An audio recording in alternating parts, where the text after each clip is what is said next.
如果是你分析凶宅单位会怎么样開始？讓林鶴講手槍型的這個型煞呢，和火燒天門啊，有沒有道理？其實我講句公道嘅説話啦，按照一個戶型圖就能夠睇出係一個兇宅。譬如話呢個手槍型嘅戶型，一棟樓係50層嘅，1到50樓都係手槍型嘅，難道佢都係兇宅？火燒天門嘅全部都出問題咩？唔係噶嘛，所以咁樣嚟講咧，佢淨係用風水嚟睇，非常之片面。因為我其實喺通靈之王2嘅時候，我睇過兇宅啦。咁我冇用羅庚去睇嘅時候，係啦。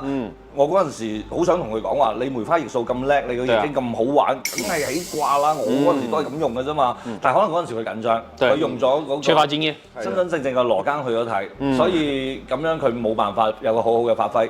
同埋咧，我認可阿柏銘講嘅，其實咧一個術數師，如果佢冇一啲嘅通靈能力，冇一啲嘅叫做直覺感或者靈感官打開嘅能力咧，哇！大佬八字一打開同年同月同日同時，太多人啦，對啊，嗰幾廿萬人，咁多你點樣去斷得準佢咧？一定係上手嗰一剎那，天地之間嘅所有信息、靈應嘅嘢嚟晒，你先算得準㗎。包括睇風水，最勁嘅唔係我哋將個術數背得幾叻，而係喺術之上，你仲有呢個靈應喺度。那能不能教給觀眾一些，就是有些房子可能一看就不好的，也是判斷方法是什麼？咁咧我就再簡單啲教大家啦。簡單幾個點嘛。嗱，首先咧，大家先相信自己嘅第六感先。去到任何一個地方，你坐低覺得唔舒服，瞓低嘅時候覺得唔舒服，咁嗰度咧應該就係唔係咁好嘅磁場，需要做一啲調整啦。一係又擺啲粗鹽啊，一係攞啲艾草啊去沖洗下佢啊，咁令到你個磁場更加好啲。再有嘅話咧，就成個超能嘅學院裏邊咧，風水裏邊離唔開4樣嘢嘅，就係青龍、白虎、朱雀、玄武，我哋叫做四象有靈啦。嗱，作為一個普通嘅觀眾啦，點樣去判斷咧？譬如話我哋喺個大廳度坐個 sofa，青龍一定要見高，白虎一定要見低。如果你係右手邊嘅所有嘅家具啊，或者係所有嘅櫃啊，高過你左邊嘅咧，咁代表你嘅壓力係比較大嘅。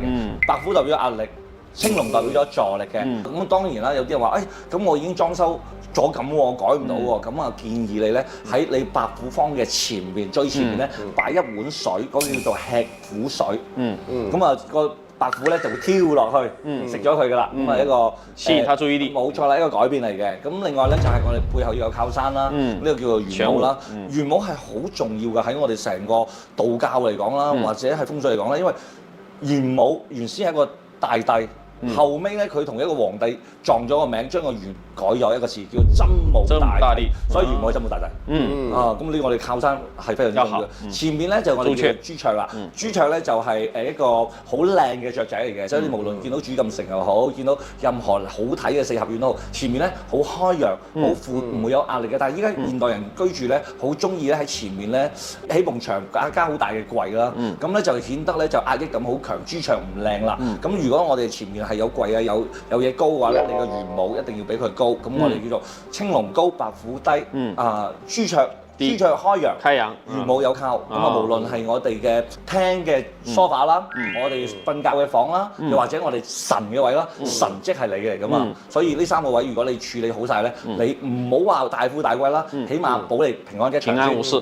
好，感謝豐盛師兄的分享。下次我睇到帶埋你去啊！好啊，然後也感謝法明師兄的分享啦。我們也要繼續關注我們超能力學院的精彩節目，因為越後面越精彩。好，我們本期時間也差不多了，下期節目再見。福生無量天尊。